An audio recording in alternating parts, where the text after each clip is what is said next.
ঝুলিয়ে 31 দফার মূলা ঝুলিয়ে জনগণের সাথে প্রতারণা করেছে। সরকারের কাছে আহ্বান জানাবো, আপনারা দ্রুত সময়ের মধ্যেই গণভোটের যে গণরায় সেই গণরায় বাস্তবায়ন করুন। আপনাদের নোট অফ ডিসেন্টের আলোকে নয়, গণভোটের গণরায়ের আলোকে জুলাই সনদ বাস্তবায়ন করতে হবে। সংবিধান সংস্কার পরিষদের মাধ্যমে সংবিধানের সংস্কার করতে হবে এবং বিগত 16 বছর ধরে বিএনপি জামাত সহ ফ্যাসিবাদ বিরোধী দলগুলোর যেই দাবি ছিল তত্ত্বাবধায়ক সরকার, সেই তত্ত্বাবধায়ক সরকার ফিরে আসলেও তত্ত্বাবধায়ক সরকার কোন রূপে গঠিত হবে এটা এখনো জনগণের কাছে পরিষ্কার হয় নাই। এবং আমরা দেখছি বিএনপি দেশের সকল প্রতিষ্ঠান, নির্বাচন কমিশন থেকে শুরু করে সকল প্রতিষ্ঠানকে দলীয়করণ করছে। এই দলীয়করণের ফলে দেশের নির্বাচন ব্যবস্থার যে উন্নতি আমরা চেয়েছিলাম সেই উন্নতি আবার সম্ভব হবে না।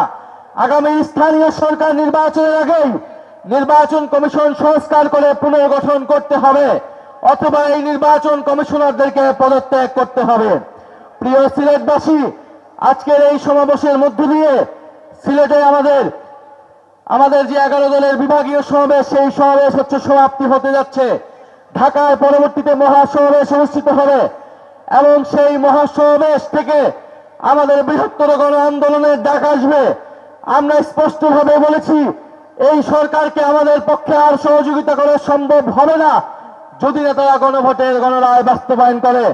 ফলে আমরা আশা করব সিলেটবাসী যেভাবে জুলাই বিপ্লবে যেভাবে রক্ত দিয়ে এই পুণ্যভূমি রক্ত দিয়ে দেশের গণতন্ত্র এবং সার্বভৌমত্বের পক্ষে দাঁড়িয়েছিলেন, আবারও সংস্কারের পক্ষে গণরায়ের পক্ষে আপনারা দুর্বার আন্দোলন গড়ে তুলবেন ইনশাআল্লাহ।